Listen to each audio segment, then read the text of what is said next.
नमस्कार. नमस्कार. कुठून आहे आपण? आम्ही चाकण नाणेकरवाडी. चाकण नाणेकरवाडी का? आज करंदी घाटात 2020 आहे. प्रत्येक घाटात असं गाडी घेऊन का आपण? हो, प्रत्येक घाटामध्ये असतं. काय काय असतं? सगळं आपलं कोल्ड ड्रिंक्स वगैरे सगळं, पाण्याची बॉटल. कसं काय नियोजन आहे करंदीवाल्यांचं?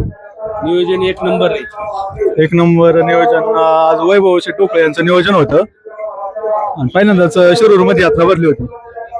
कसं वाटतं नियोजन? एक नंबर नियोजन. प्रेक्षकांना सावली बिवली सगळं, गाडा मालकांची सोय, जेवणाची सोय सगळं व्यवस्थित केलेलं आहे. बंटी शेठ नमस्कार. नमस्कार. आज करंदीच्या घाटात आहे वैभव टोकळे आयोजक यांनी अतिशय सुंदर यात्रेचं नियोजन केलं. तर कशी काय यात्रेचं नियोजन वगैरे? खरं तर सकाळपासून यात्रा चालू झाल्यापासून अतिशय उत्कृष्ट पद्धतीने या ठिकाणी संपूर्ण नियोजन दादा यांनी खऱ्या अर्थाने केलेलं आहे. त्यामध्ये प्रामुख्याने सांगायचं तर बसण्यासाठी अतिशय उत्कृष्ट सावली या ठिकाणी केलेलं आहे. त्याचप्रमाणे घाटामध्ये बैल पकडण्यासाठी बांधा ग्रुप असेल, त्याचप्रमाणे घाटाची व्यवस्था अतिशय उत्कृष्ट पद्धतीने केलेली आहे.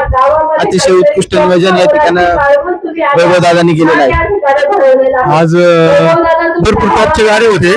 तर टॉपचे गाडी आज 2020 असल्यामुळे पहिल्यांदा शिरूर तालुक्यात यात्रा होती. एक नियोजन त्यांच्या प्रकारे चांगलं झालं का? कसं झालं? अतिशय उत्कृष्ट पद्धतीने या ठिकाणी त्यांनी नियोजन केलेलं आहे आणि खऱ्या अर्थानं पुणे जिल्ह्यातील जे टॉप बैलगाडा मालक आहेत त्यांना खरं प्राधान्य देऊन या ठिकाणी सर्व बैलगाड्या प्रथम त्या ठिकाणी करंदीत बोलवली आणि मला वाटतं जवळपास 60-12 या ठिकाणी पहिल्या झालेल्या आहेत. अतिशय उत्कृष्ट पद्धतीचं नियोजन आणि घाट पण अतिशय योग्य आणि मापात लावलेला आहे. त्यामुळे आनंदाने सर्व गाड्या मालक या ठिकाणी उड्या मारतात. नमस्कार. नमस्कार. करंदी घाटामध्ये हे 2020 बैलगाडीची शर्यत आज आहे आणि अतिशय सुंदर त्याची व्यवस्थापन केलेलं आहे. कारण आता 5 वाजले 180 बैलगाडा पळाला. त्याकरता नियोजनकर्त्याचे मी हार्दिक अभिनंदन करतो. कारण एवढ्या लवकर 180 गाडी पळणं शक्यच नाही होत. आणि आज आमचे याही देवराम शेठ कैलासवासी देवराम शेठ काटे यांचा ओम्या बैल आणि लहू बदाले यांचा एक बैल आज फायनलला प्राप्त झालेला आहे. तसेच माझा LP बैल व गोलब यांचा पिस्टन 1146 होऊन आज तो फायनलला आहे आणि आता फायनल चालू होणार आहे. नियोजन चांगले, नियोजन एक नंबर आहे. अतिशय सुंदर नियोजन केलेलं आहे. त्याबद्दल नियोजन करण्याचे मी हार्दिक अभिनंदन करतो. थांबतो. जय हिंद. आनंद शेठ नमस्कार.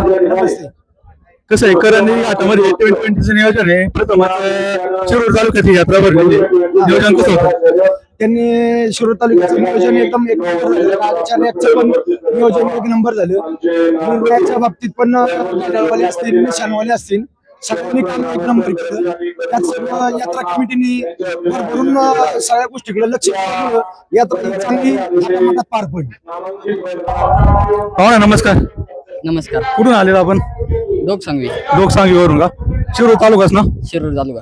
प्रथमच यात्रा भरती 2020 बैलगाडा शर्यत. तर वैभव शेठचं खूप मोठं नियोजन आहे या यात्रेसाठी.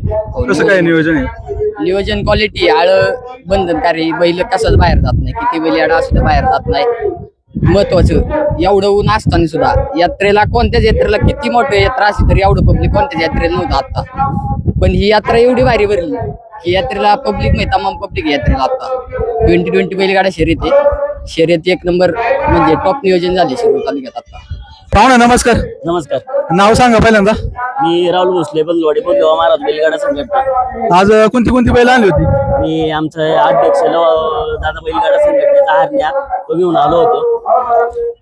कसं काय होतं यात्रेचं नियोजन, कसं काय होतं? वैभव शेट्टी पहिल्यांदाच केलेलं आहे नियोजन. वैभव दादांनी नियोजन तर चांगल्या पद्धतीने टॉपच केलेले आहे. आज या तालुक्यात पहिल्यांदा अशी 2020 म्हणावं लागेल वैभव दादांनी भरवलेली.